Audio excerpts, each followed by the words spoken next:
하나님 말씀은 신약성경 에베소서 6장 5절에서 9절 말씀을 함께 보시겠습니다. 제가 하나님의 말씀을 봉독하도록 하겠습니다. 종들아 두려워하고 떨며 성실한 마음으로 육체의 상전에게 순종하기를 그리스도께 하듯 하라. 눈 가림만 하여 사람을 기쁘게 하는 자처럼 하지 말고 그리스도의 종들처럼 마음으로 하나님의 뜻을 행하고 기쁜 마음으로 섬기기를 주께 하듯 하고 사람들에게 하듯 하지 말라. 이는 각 사람이 무슨 선을 행하든지 종이나 자유인이나 주께로부터 그대로 받을 줄을 알미라. 상전들아 너희도 그들에게 이와 같이 하고 위협을 그치라. 이는 그들과 너희의 상전이 하늘에 계시고 그에게는 사람을 외모로 취하는 일이 없는 줄 너희가 알미라. 아멘. 같이 하나님 말씀을 보도록 하겠습니다. 우리가 가끔 성경을 보다 보면 그리고 교회 역사를 이렇게 보고 또 목사님들의 설교를 이렇게 듣고 이렇게 하다 보면 예수를 믿는 일이 상당히 별나다는 것을 우리가 좀 알 수 있어요. 예수를 왜 이렇게 별나게 믿어야 되나 하는 생각을 할 때가 있습니다. 왜냐하면 예수님을 우리의 주님이라고 하고 어떤 이들은 목숨을 바치기도 하고 어떤 이들은 목사님들은 매일 기도하라 그러고 매일 말씀을 묵상하라 그러기도 하고 또 어떤 경우는 그래요. 내가 잘 되기 위해서 묵상하고 내가 잘 되기 위해서 뭐 기도하고 이런 것들은 다른 종교에도 다 있으니까 굉장히 좋은 것이죠. 그러나 예수를 믿는 우리 신자들은 목사님들이 설명할 때 그것은 우리를 위함이 아니라 우리가 하나님을 섬기기 위함이다. 또 그렇게 얘기한단 말이에요. 그러면 이제 우리가 그렇게까지 섬겨야 되나? 그렇게까지 섬기면서 내가 왜 예수를 믿어야 되나? 이런 생각들이 여러분이 들 수가 있습니다. 나에게 무슨 유익이 있는가? 왜 순교자들은 이렇게 순교까지 그렇게 해가면서 그렇게 기독교 신앙이 그런 것인가? 제가 가끔 말씀드리지만 초대교회사를 제가 가르치다 보면 이제 순교에 대한 얘기가 아주 중요한 그 부분 중에 하나인데 그 신앙을 돌이켜보면 우리의 신앙과는 너무 다른 것을 사실 많이 보게 되거든요. 많은 신자들 중에는 어떻게 저럴 수가 있지라고 하는 생각들을 할 수가 있습니다. 왜 매일 교회에 나오라 그러고 왜 성경 공부를 그렇게 하라 그러고 우리가 지금 직장보다도 어떨 때는 하나님 섬기는 게 더 중요하다 그러고 심지어는 그리스도를 위해서 부모나 형제도 미워하라 그러고 이게 내가 믿는 신앙이 맞나 하는 생각이 여러분들이 들 수 있습니다. 왜 이렇게 예수를 별나게 믿어야 하는가? 여러분 에베소서는 어쩌면 그것에 대한 하나의 해답을 주는 것일 수도 있다고 생각이 들어요. 에베소서는 하나님의 영광된 나라, 이 세상의 최종적인 목적지에 대해서 우리에게 알려주고 있는 것입니다. 주님의 나라를 우리가 건설하고 그 주님의 나라의 영광을 위해서 교회의 몸이 되어서 세상을 충만케 하는 그 충만으로 우리가 나아간다라는 것이죠. 그러면 우리가 그렇게까지 해야 되느냐는 거죠. 기독교 신앙을 우리가 가지고 있는 양태에 따라서 왜 그렇게까지 해야 돼? 그게 뭐가 그렇게 큰 은혜가 돼? 에베소서의 말씀 은혜가 안 돼요. 나는 그런 데 관심이 없거든요. 우리가 세상을 살아가는 것이 단순히 오늘 지금 느껴지는 예수를 믿는 것도요. 행복을 추구하면서 믿는 하나의 방편으로 우리가 생각하면서 예수 그리스도를 믿는다면 언제 올지 모르는 그 하나님 나라라든지 뭐 세상을 충만하게 한다든지 이런 것들은 너무 먼 이야기이고 우리에게 별 감동이 없는 이야기가 될 수가 있습니다. 우리는 그저 살기 위해서 먹고 조금 여유가 되면 여행과 오락을 즐기면서 살아야 되는 사람이 아닌가. 그러기 위해서 예수를 믿는 거 아닌가. 이런 생각을 하죠. 아니면 그보다 훨씬 더 가치가 있고 의미심장한 어떤 우리가 추구해야 될 목표를 도대체 가지고 있는 사람들인가? 왜 우리는 하나님 나라를 위해서 살아야 되는가? 그리스도의 몸이 되어서 이 세상을 충만케 하는 것이 과연 우리에게 무슨 의미가 있는가? 왜 우리는 에베소서를 보면서 이것이 마치 내 나라인 양 가슴 벅차야만 하는가? 근데 왜 나는 안 되지? 라고 하는 그런 생각들을 가지게 되는 것이죠. 사랑하는 성도 여러분, 우리는요, 에베소서는 우리에게 말합니다. 그리스도 안에서 우리가 하나님의 나라를 지어가고 있는 존재다라는 사실을 알아야 된다라고 사도 바울은 우리에게 말하고 있어요.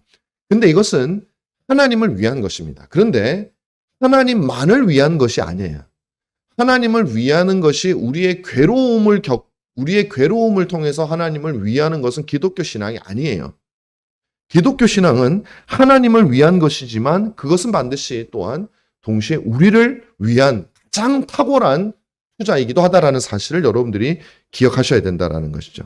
왜냐하면 우리가 완성해 나가는 하나님의 나라는 우리가 영원히 구할 것이고 우리가 영원히 살 곳이기 때문에 그래요. 그러므로 우리의 참된 행복은 그 나라, 영원한 나라를 얼마나 온전하게 누리느냐에 따라서 여러분의 영원한 행복이 결정이 되어지는 것입니다.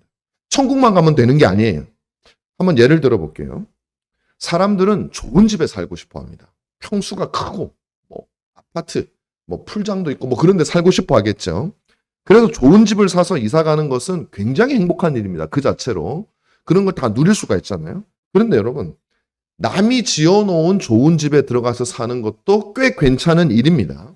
그러나 저는 해본 적은 없지만 자신이 설계하고 혹은 자신이 참여해서 벽돌 한 장 얻는, 조금 다르게 비유하면 교회를 합시다. 누군가가 지어놓은 교회로 내가 가서 예배를 드리는 것도 참 복된 일이지만 내가 돈을 들이든지 아니면 돈보다도 내가 직접 참여하는 거예요. 벽돌 한 장도 내가 나르고 시멘트도 포대도 내가 좀 나르고 그래서 그것을 위해서 기도하고 또 교회에 헌금할 돈을 얻기 위해서 막 노력도 하고 또 막노동도 하고 그렇게 내 피땀이 흘려져서 성도들이 힘을 합쳐서 짓는 교회를 다니는 것과 그래서 그 교회가 입당을 해서 그 예배당에 들어가서 그 성도들과 함께 예배 드리면서 누리는 그 즐거움과 이미 다 지어져 있고 이미 다 짜여져 있는 곳에 내 한 몸만 가서 누리는 그 즐거움은 여러분 굉장히 다르다라는 것이에요. 집도 마찬가지입니다. 지어놓은 집에 가는 것도 좋지만 내가 설계해서 내가 참여해서 내가 그 집을 짓기 위해서 꿈을 꾸며 했던 그 내 손으로 지은 집에서 나에게 가장 맞는 집에서 지낸다는 것은 단지 좋은 것을 누리는 것보다 훨씬 더 큰 즐거움이 그 안에 있는 것이죠. 왜냐하면 그 집의 구석구석을 여러분들이 다 누릴 수가 있기 때문이에요. 구석구석을 다 누릴 수가 있기 때문이죠. 천국도 마찬가지입니다. 하나님께서 다 건설해 놓은 것을 우리가 이 땅에서 내 마음대로 살다가 어떻게 그 믿음이 그게 그런 믿음으로 천국에 갈 수 있을지 알 수 없지만 그래 들어갔다 쳐요. 그래서 천국에 들어가서 살 때 과연 그 천국을 구석구석 누릴 수 있겠는가 우리가. 마치 남의 집에 온 것 같고 어색해서 나중에 하면 좀 익숙해지긴 하겠지만 그러나 다 누리지 못할 겁니다. 그러나 하나님 나라의 그 복된 나라를 지어가는 그 일에 그리스도의 몸이 되어서 우리가 수고하고 우리가 눈물을 흘리고 우리가 벽돌을 쌓고 해서 그 나라를 건설하고 그 나라에서 우리가 영원히 누리게 된다면 여러분들의 특권은 뭐냐면 그 나라를 온전하게 누릴 수 있게 된다는 거예요. 그 즐거움을 비교할 수 없이 충만히 영원토록 경험하게 될 것이다라는 것이죠. 이것이 에베소서가 우리에게 알려주고자 하는 것이에요. 여러분 월드컵 4강 우리가 갔잖아요. 굉장히 기억 못하는 사람이 여기 많이 있지만 굉장히 즐거웠죠. 우리나라에 제가 최근에 생각하기에 8.15 독립 이후에 아마 온 나라가 가장 기뻐했을 때가 2002년도 16강 간 나라가 갔을 때가 아닌가 싶어요. 저는 제 기억에 그렇게 온 국민이 막 길거리 뛰쳐나와가지고 그냥 즐거워하고 모르는 사람들하고 얼싸안으면서 했던 그런 게 저는 해방은 못 봤으니까 본 적이 없어요. 근데 우리들도 즐겁죠. 그걸 보고 있으니까 즐겁죠. 그런데 여러분 저는 그 즐거운 순간에 뭘 생각했냐면 저 선수들은 얼마나 즐거울까를 생각해요. 선수들은. 그러니까 우리하고는 또 비교가 안 되는 거죠. 그들은 그 16강 아니 4강까지 올라가기 위해서 수없이 노력하고 수없이 땀 흘리고 얼마나 수고했습니까? 그리고 이렇게 낸 결과이니 그들은 우리 국민들이 국민으로서 누리는 것보다는 훨씬 더 많은 것을 누렸을 거라는 거죠. 그러니까 주님께서는 우리에게 그 동참을 요구하시는 거예요. 너희들이 내가 이 세상을 충만하게 해나가고 너희들이 거할 곳을 마련해 나가는 그래서 하늘과 땅이 하나가 되는 그 날이 오게 될 텐데 그때의 그 모든 일을 감당하는 세상을 충만케 하는 그 일에 나와 같이 하자라고 우리를 초대해 주신 거예요. 그거는 우리에게 노가다를 시키려고 부른 게 아니라 주님이 편하시려고 한 게 아니라 그 엄청난 나라를 함께 누리지 않겠니? 우리가 월드컵 4강을 가서 누릴 수 있는 그 선수들의 즐거움보다 훨씬 더한 즐거움을 너희도 이 땅을 살면서 그리고 이 땅에서 수고함으로 나와 영원토록 누리지 않겠니? 라는 그 말씀을 우리에게 주시는 것이니까 여러분 이 에베소서에서 주님이 우리에게 주시는 말씀은 단지 너 구원시켜 줄게. 나 여기서 너 잘 살게 해줄게. 하는 것과는 비교할 수 없는 초대라는 사실을 우리는 알고 있어야 된다는 것이죠. 하나님은 우리에게 그리스도의 피로 구속받은 자로서 하나님의 영광스러운 나라 건설에 동참할 것을 요구하시고 그것은 여러분에게 그 하나님을 온전히 누릴 수 있는 특권을 주신 거예요. 자, 그렇다면 우리는 이 영광스러운 나라를 건설하는 이 일에 어떻게 동참을 하고 있는가? 참 별 볼 일이 참 없는 사람입니다. 뭐 뛰어난 것도 없습니다. 주님은요, 대단한 사람들을 위해서 그 자리를 마련해 두신 거 아니에요. 성경 어디에도 우리에게 너희가 내 나라에 동참하려면 최소한 왕은 돼야 되지 않겠냐. 왕이 되기 위해서 노력해라.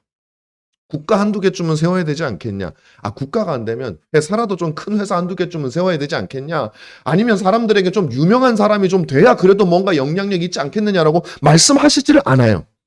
우리에게 어떤 유력한 사람이 되어야 동참할 수 있다고 말하지 않아요. 주님이 말씀하시는 것은 그저 우리에게 하나님 말씀에 순종하는 참된 그리스도인이 되라 라는 말씀 외에는 우리에게 주시지 않는다는 것이죠. 이 목적을 알고 살아가는 그리스도인이 되라. 네가 왜 이 땅에 존재하는지, 하나님이 왜 너를 부르셨는지, 가정으로, 교회로, 세상으로 왜 부르셨는지 그걸 좀 아는 그리스도인 되면 충분하다. 주님 우리에게 그렇게 말씀하시는 거예요.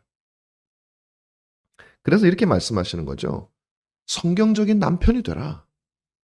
성경적인 아내가 되라. 성경적인 아비가 되라.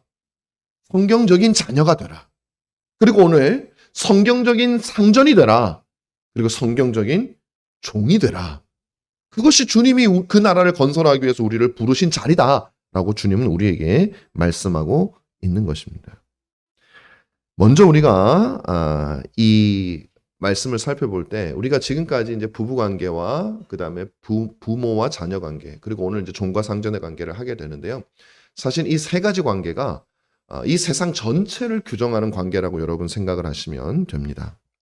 이 모든 세 가지 관계를 규정하는 이 내용 가운데 우리가 먼저 살펴볼 것은 바울이 우리에게 말하는 세상이 어떤 세상이냐 하는 것을 우리가 이 세 가지 속에서 공통적으로 발견할 수 있는 게 있어요.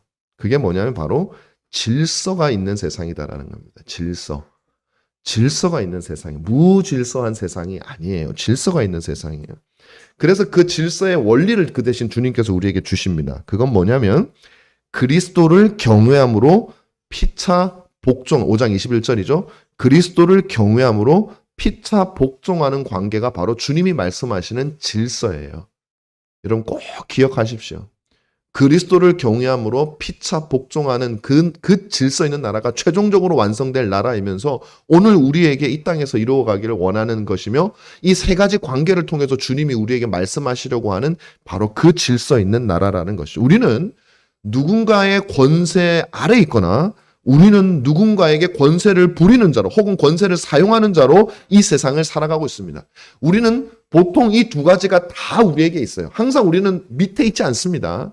아무리 사회적으로 가난하고 연약한 사람이라도 결혼을 하게 되면 자기 아래에 자녀가 두는 순간 그는 그들의 권세 위에 있는 자가 되는 거예요.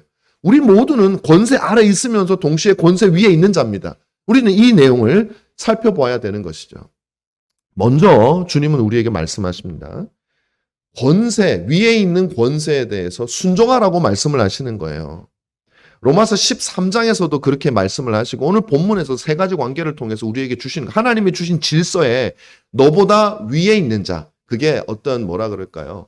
더 존재론적으로 뛰어난 자 그런 의미가 아니라 주님이 그 사회를 유지하기 위해서 반드시 질서를 주시는데 어떤 지위적으로나 아니면 뭐 신분적으로나 그 사회 시대의 변화에 따라서 아니면 사회적 관계나 어쨌든 책임이 더 있는 자리에 있는 사람, 자기 위에 있는 사람들에게 순종해라라고 말씀을 하고 있습니다. 이 말을 들으면 여러분 어떤 마음이 드시는지 잘 모르겠어요. 보통은 좀 반발심이 생기는 경우가 좀 있어요. 왜냐하면 지금 내가 직장 갔을 때 내 상사가 나를 너무 괴롭혀. 그러면 이 말을 듣는 순간 자기는 권세 아래에 있는 자라는 생각을 자기도 모르게 하는 거예요. 근데 여러분 그렇지 않습니다. 여러분 아까 말씀드린 대로 권세 위에 있는 자이기도 합니다. 바울은 종들에게 상전에게 순종하라 그래요. 이때는 계급적인 질서가 있는 사회죠. 함부로 지위를 변화시킬 수가 없어요. 근데 지금은 다릅니다. 신분의 귀천이 없죠. 그러나 원리는 똑같습니다. 순종과 사랑, 밑에 있는 사람은 위에 있는 사람에게 순종하고 위에 있는 사람은 아래에 있는 사람을 사랑으로 보살피라 라는 원리는 부부관계나 이 부모와 자녀 관계나 종과 상전 관계 모두에게 동일하게 적용되는 것입니다. 특히 바울은 종이나 하급자를 향해서 상전이나 상급자에게 순종하라, 권위를 존중하라 이렇게 말을 합니다. 우리가 성경을 읽다 보면 잘 받아들이기 힘든 게 좀 있어요. 그죠? 이건 좀 아니지 않나? 뭐 이런 생각도 들고 각자 경험마다 다 다릅니다. 정말 좋은 상전을 둔 사람은 상급자를 둔 사람은 이 말이 그렇게 어색하지 않아요. 그런데 그렇지 않은 사람은 참 이건 따르기 힘든, 반발하고 싶은 다 내 사정에서 성경을 해석하기 때문에 그런 것이거든요. 문제는 권위를 존중하라 그랬는데 문제는 그 방식입니다. 오늘 본문 보면 두렵고 떨며 성실한 마음 6절에 두렵고 떨며 성실한 마음으로 그렇게 하라라는 것이죠. 자, 여러분 이 말은 무슨 말일까요? 종한테 상전을 섬기는데 혹은 이 사회에서 하급자가 상급자 아니면 부하 직원이 상사를 섬기는데 두렵고 떨며 성실한 마음으로 순종하라라는 거. 이게 너무 우리를 노예화시키는 거 아닙니까? 이 시대가 어느 시대인데 이런 말을 합니까? 옛날에는 통하지만 지금은 안 통하는 거 아닙니까? 라는 생각을 여러분이 하실 수 있어요. 만약 주인이 여러분 그럴 만한 사람이 아니면 어떻게 하겠습니까? 여러분의 상급자가 그럴 만한 사람이 아니어도 그렇게 하겠습니까? 성경은 그렇게 하라는 거예요. 왜냐하면 본문에는 어떤 예외를 말하지 않아서 기본적인 원리입니다. 물론 그의 명령이나 그의 행실이 명백하게 하나님 말씀과 어긋나는 명령에 대해서는 우리가 순종하지 않아도 돼요. 그 이유는 뭐냐면 이것도 같은 원리예요. 가장 높으신 상급자인 하나님의 명령을 따르기 때문이지 그의 명령에 불복하라는 의미가 아니에요. 기본적으로 하나님은 상급자의 명령을 따라야 되는데 그 상급자는 가장 높은 곳에 있는 상전은 우리 하나님이기 때문에 그분을 따르는 거예요. 그러나 기본적으로 그것에 배치되지 않는다면 여러분이 좋든 싫든 상급자의 명령을 가능하면 순종하라라고 주님은 우리에게 말하고 있는 것입니다. 질서에 순종해야 되기 때문이죠. 여기서 핵심은 질서의 유지입니다. 마음에 들면 순종하고 마음에 들지 않으면 받아쳐도 된다면 사회는 유지될 수가 없어요. 왜냐하면 우리 모두는 각자 다 주인이 되고 싶기 때문에 윗사람의 말은 마음에 안 드는 일이 반드시 있게 돼 있어요. 정당한 것도 마음에 안 들 수 있어. 내가 잘못되면. 그럼 사회는 혼란으로 가는 거예요. 각자가 주인이기 때문에. 그래서 주님은 그렇게 하라는 거예요. 마음에 안 들어도 하라는 거예요. 그것이 너가 가장 편한 길이라는 거예요. 사회가 혼란이 오면 가장 어려운 것은 바로 납니다. 이 원리를 여러분 아셔야 해요. 이 사회가 나와 그 사람과의 관계만으로 구성된 게 아니에요. 여러분과 여러분의 상사만의 관계로 구성된 게 아니에요. 만약에 이 원리가 나에게서 깨지면 다른 사람에게도 깨질 것이고 인간의 악함을 하면 우리 모두가 주인 되기 때문에 세상은 이 정글이 되고 말 거예요. 그럼 가장 괴로운 사람은 내가 되는 거예요. 내 자녀가 되는 것이고. 그래서 주님은 순종하라는, 질서를 유지하라는 것이. 교회도 마찬가지고 가정도 마찬가지고 우리는 그 질서를 존중하고 따라주는 것입니다. 마음에 안 들어도. 그것이 하나님의 명령과 명시적으로 위반되지 않으면 그렇게 해야 하는 것이죠. 자, 종은 주인에게 순종해야 됩니다. 말씀드린 대로 오늘날에는 이런 관계는 우리 한국 사회에는 없지만 그러나 그 사회가 그 시대가 요구하는 권위의 테두리 내에서 관계 내에서 순종을 하라는 것입니다. 오늘날 우리가 정한 질서의 테두리 내에서 우리는 상사가 자신의 직무를 이 말은 뭐냐면요. 순종하라는 말의 본질적인 의미는 뭐냐면요. 이거예요. 제가 이제 이게 여러분들이 자꾸 이 말을 들으면 이게 도대체 이게 가능한가 이런 생각이 들 때 그 말의 의미를 잘 해석하셔야 됩니다. 그것을 저는 이렇게 해석합니다. 오늘날 우리에게 주님이 주신 정한 사회적으로 용인되는 성경과 위배되지 않는 정한 질서의 테두리 내에서 우리는 상사에게 순종하라는 의미를 무조건 순종하라는 것이 아니라 상사가 그 상사로서의 직무를 잘 감당하도록 그 밑에 있는 사람들이 그 상사를 도우라는 의미예요. 핵심은 종은 상전이 좋은 상전이 되도록 상전이 그 직무를 잘 감당할 수 있도록 돕는 사람이 되어야 된다는 것이죠. 부하 직원은 상사가 좋은 상사가 되도록 도와야 된다는 것입니다. 그래서 오늘 본문 말씀은 두렵고 떨며 성실한 마음으로 그렇게 하라는 거예요. 여러분, 종이 혹은 부하 직원이 상사가 그 직무를 잘하도록 도우려면 두렵고 떨며 성실한 마음을 가져야 되겠습니까? 안 가져야 되겠습니까? 가져야 되는 거예요. 왜 그렇습니까? 때로는 상사가 잘못할 때. 그래서 오늘 본문 8절은 이렇게 말합니다. 8절이죠? 7절이죠. 7절. 6절입니다. 죄송합니다. 제가 이제 이 5절하고 6절 헷갈렸는데 6절이죠. 6절에 이렇게 말하죠. 눈가림만 하여 사람을 기쁘게 하는 자처럼 하지 말고 그리스도의 종들처럼 마음으로 하나님의 뜻을 행하라. 왜 우리는 상사를 순종할 때 이런 마음을 해야 되냐? 굳이 또 두렵고 떨고 그냥 눈가림 하지 말고 왜 그렇게 해야 되는가? 상사가 하나님의 뜻에 합당한 사람이 되도록 우리가 섬기기 위해서는 상사에게 무시당할 수도 있습니다. 혼날 수도 있습니다. 인정받지 못할 수도 있습니다. 쫓겨날 수도 있어요, 심지어는. 그러나 밑에 있는 사람은 그 일을 감당해야 된다는 거죠. 바로 그 일을 하라고 하나님이 여러분을 하급직에 두었다라는 사실입니다. 그러니까 얼마나 두렵고 떨리는 일이겠습니까? 그 결과는 우리가 하나님께 맡기라라는 것입니다. 여러분 현실에 안 맞는 얘기라고 생각하실 수도 있어요. 현실에 안 맞는 얘기입니다. 그러면 쫓겨납니다. 쫓겨나라는 얘기예요. 주님의 말씀. 그러면 어떻게 합니까? 주님이 책임진다는 거예요. 주님이 내 명령에 순종해서 그 일을 감당했을 때 너에게 어떤 불행이 오는 것은 주님이 책임을 지시는 거예요. 하나님이 그 길을 열어주시고 여러분의 소명대로 가게 하시는 겁니다. 그게 주님의 약속이죠. 그러면 그리스도께 하라라고 오늘 본문 말씀은 얘기해요. 5장 마지막에 그리스도께 하라. 7절에 죽게 하든 해라. 이렇게 얘기를 하고 있습니다. 이 말은 뭐냐면 주인을 보고 해서는 안 된다는 얘기예요. 그 주인에게 잘 보이기 위해서 하려면 이거 못해요.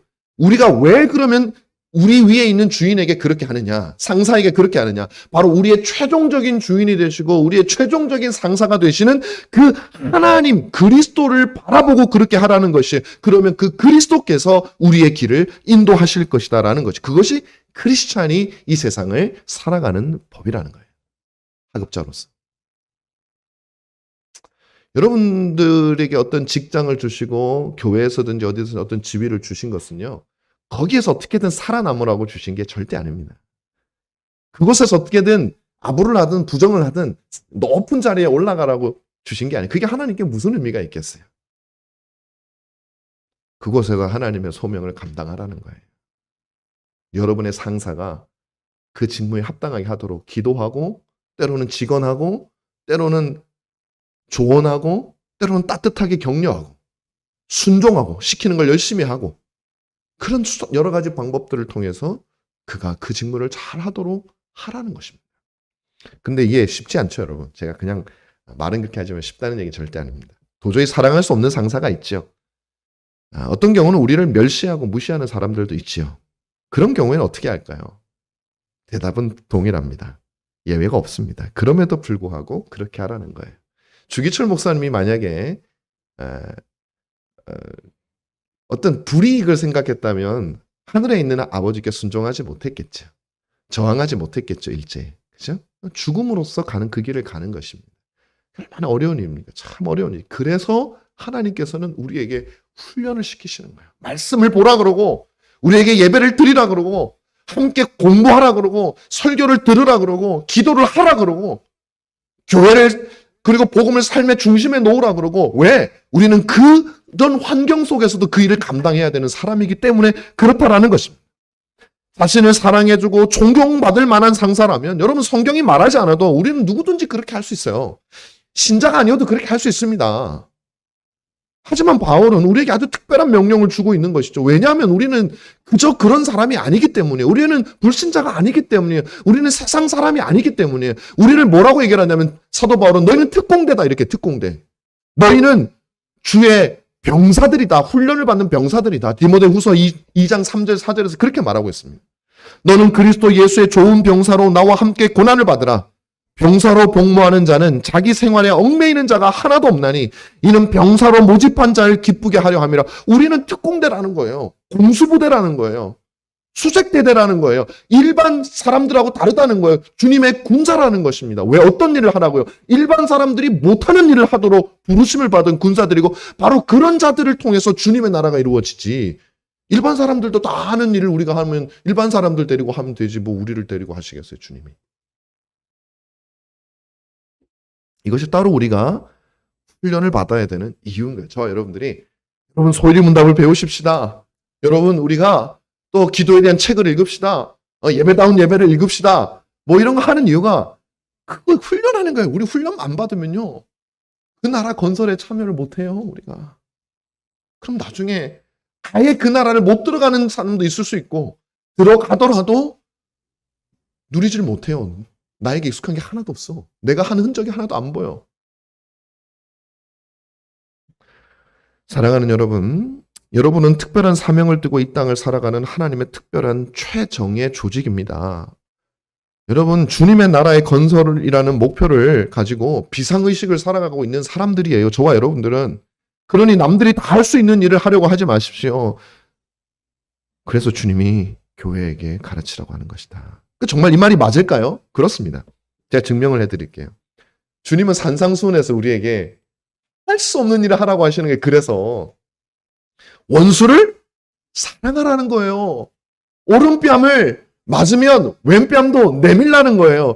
이게 불신자가 가능하겠습니까? 근데 주님의 특공대에게는 이런 사람이 되라는 거예요. 너희들이 이런 모습들이 세상 가운데 드러나면 드러날수록 주님의 나라가 세상이 충만하여진다고 말하는 거예요. 왜 오늘날 기독교가 인기가 없습니까? 이런 모습이 우리에게 잘 안 드러나니까. 너무 세상과 비슷하니까. 말은 하늘을 나는데 행동은 그들과 똑같으니까 그들이 우리를 우습게 여기는 거죠. 아니, 시기하는 거죠. 그러니까 차라리 가만히 있으면 좋겠는데 말은 잘하던데 하는 거는 우리하고 똑같네. 그죠? 여러분, 초대교회 수많은 성도들도 자신을 핍박하는 황제를 위해서 기도하며 순교했습니다. 여러분, 나를 핍박하니까 내 상전도 아니야 들이받지 않았어요. 황제를 위해서 기도하며 순교했습니다. 그들은 자신에게 이 특별한 사명을 주신 하나님께 자신의 임무를 다했던 사람들이 초대교회의 성도들이고, 교회사에서 탁월했던 수많은 우리가 우러러보는 인물들은 한결같이 이와 같은 모습이었습니다.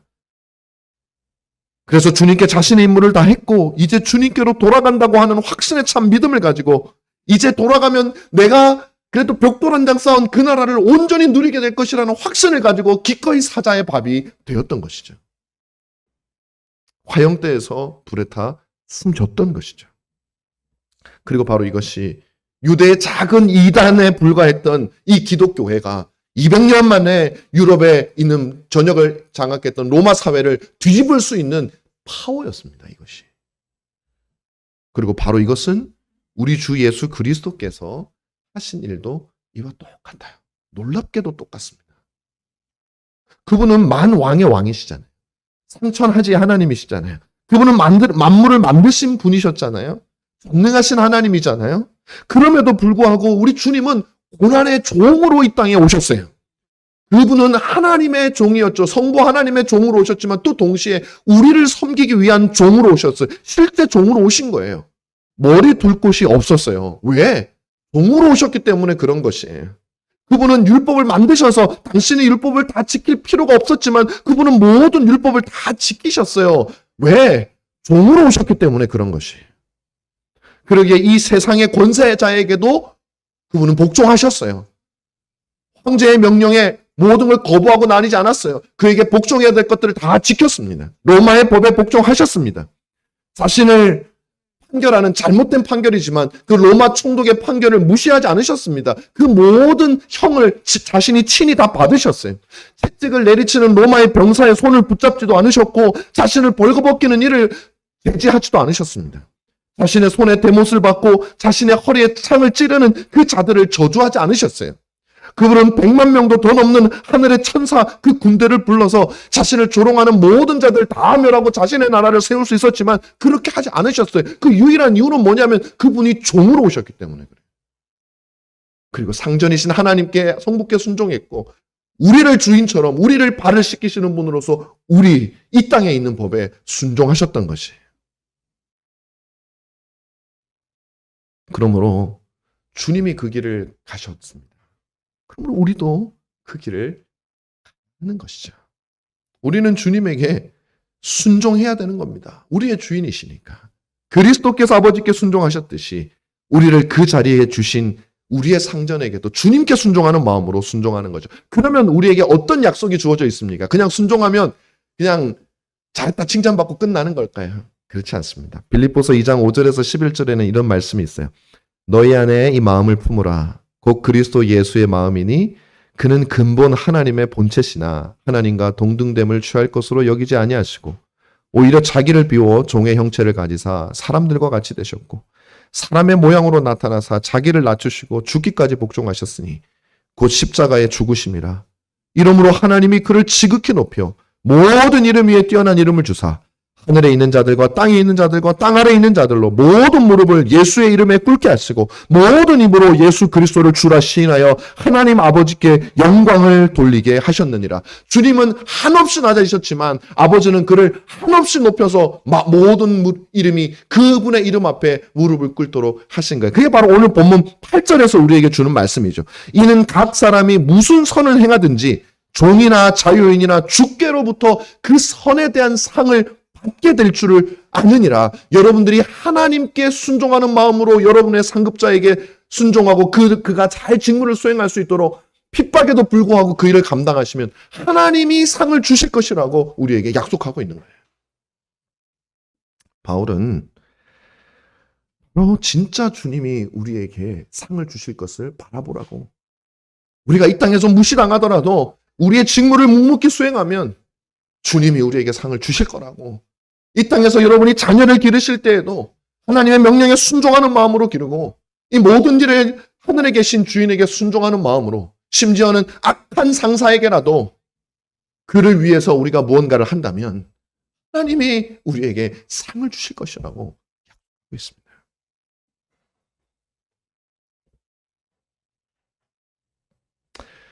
여러분, 이와 동일한 원리가 오늘 본문에서는 상전에게도 적용을 하고 있는 것을 보게 됩니다.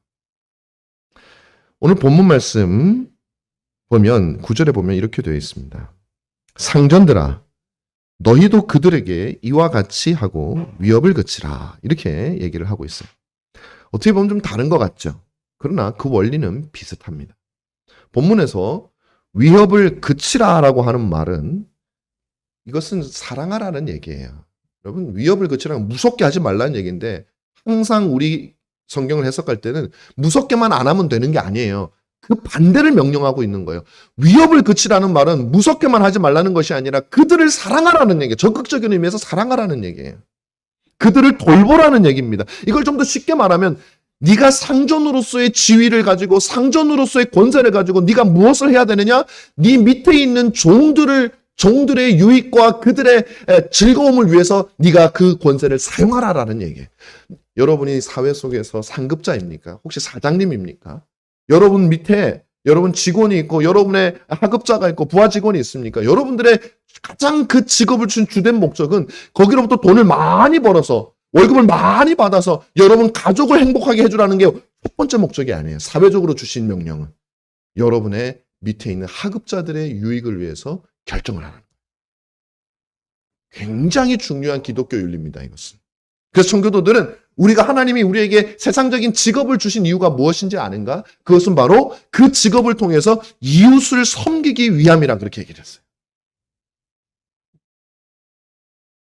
사람들이 많이 착각하는 게 있는데요. 자기는 좋은 상사인데 자신의 상사는 좋은 상사가 아니다라는 착각을 좀 많이 해요. 사람들이. 나는 참 잘해주는 것 같은데 아랫사람에게 내 윗사람이 나한테 못해주지? 근데 전부 다 그 생각한다니까요. 세상에 다 잘해주는 사람밖에 없고 어떻게 보면 세상에 다 못해주는 사람밖에 없어요. 정말 그럴까요, 여러분? 여러분이 상사라면 여러분이 종이라도 마찬가지예요. 하급자라도 마찬가지. 스스로에게 물어야 됩니다. 나는 정말 좋은 상사인가? 나는 정말 좋은 상급자인가? 나는 정말로 내 수하에 있는 내 부하들 혹은 내 부하 직원들 아니 내 하급자들의 유익을 위해서 일하는 상사인가? 아니면 내 자신의 이익을 위해서 이 세상에 있는 사람들, 내 회사 사람들, 내 직원들을 이용하는 사람인가? 여러분 세상의 착한 상사의 우리가 생각하는 모델은 아마 이걸 거예요. 내가 많은 유익을 얻으면 통적으로 부하들도 이익이 되겠죠. 우리 회사가 잘 되고 우리 부서가 잘 되고 내가 진급도 잘하고 해야 얘네들도 동달아 잘 되는 거 아닙니까? 그러니 일단 얘네들이 나를 도와야 됩니다. 내가 잘 돼야 됩니다. 그 다음에 그러면 자동적으로 부하도 잘 됩니다. 물론 그 말이 틀린 말은 아니에요. 그리고 이 정도면 좋은 상사입니다. 세상적으로는 좋은 상사입니다. 그러나 여러분 성경은 우리에게 그 이상을 명령하고 있어요. 여러분 너무 수준이 높다고 기죽지 마시고 한번 들어보셔요. 그 이상을 명령하고 있어요. 하나님 나라는 항상 세상 사람들이 생각하는 그 이상입니다. 주님이 우리에게 주시는 이 위대한 명령의 골자는 이거예요. 바로 내가 말씀드린 대로 이 지위에 상사의 지위에 있는 이유는 내가 먼저 유익을 얻고 나로 말미암아 부하 직원이 유익을 얻는 것이 아니라 부하 직원 혹은 내 밑에 있는 사람들이 유익을 얻음으로 내가 유익을 얻는 거예요. 이게 비슷한데 바꾸면 돼요. 내가 일단 먼저 얻자. 그럼 너희한테 잘 갈 거야. 이게 아니라 너희들이 잘 되면 그것이 곧 나의 이익이 아니냐. 이런 마음이에요. 그것이 기독교 신앙이 주님이 우리에게 가르치는 부하들에게 위협을 그치라고 말하는 바로 이 바울의 명령의 골자입니다. 모든 것은 부하는 상사를 바르게 섬김으로 순종한다면 상사는 부하들을 위해서 삶으로 자신의 직무를 감당하는 바로 이게 주님의 나라의 벽돌이 쌓여가는 모습이에요. 이 불신 사회에서 불신자들 사이에 이게 안 됩니다. 이건 서로 이용해 먹죠. 신자들은 고난이 와도 핍박이 와도 우리의 상사이신 그분을 바라보고 그 일을 하라는 것입니다. 우리가 상사의 자리에 있는 이유는 바로 우리의 부하 직원을 위함입니다. 이것이 기독교 윤리입니다. 우리는 정치인들에게 사실 그래서 여러분 이거 되게 수준 높고 막 어떻게 이렇게 해요? 아무리 내가 신자라도 이건 못하겠어요. 뭐 이런 생각이 드실 수도 있어요. 그런데 여러분들 우리는 실질적으로 이런 것들을 요구하는 사람들이 있어요. 여러분들은 누구에게 이걸 요구하냐면 정치인들에게 이런 윤리를 요구하지 않습니까? 대통령은 자기의 유익을 위한 사람이 아니라 국민을 위해서 희생하는 자리입니다라고 여러분 우리 말하지 않나요? 그런 대통령을 원하지 않습니까? 또 목사에게 그런 자리를 원하지 않습니까? 목사님은 성도들을 위해서 희생하고 헌신하는 분이시지 먼저 자기가 뭐 잘 되고 그 다음에 성도가 잘 되고 그건 아니에요. 그건 성경적이지 않아요. 혹시 여러분 그렇게 말하지 않습니까? 맞는 말이에요. 그 말은 맞는 말입니다. 근데 왜 그것이 꼭 정치인이나 목회자에게만 적용돼야 되느냐라는 것이에요. 나에게 적용하려고 하지 않는다는 것이죠.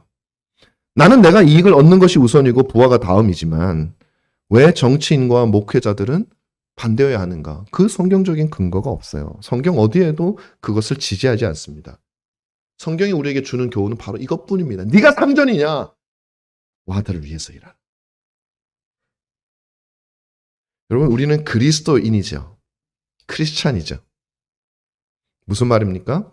그리스도를 닮은 사람이라는 거예요. 그리스도적인 사람이라는 거예요.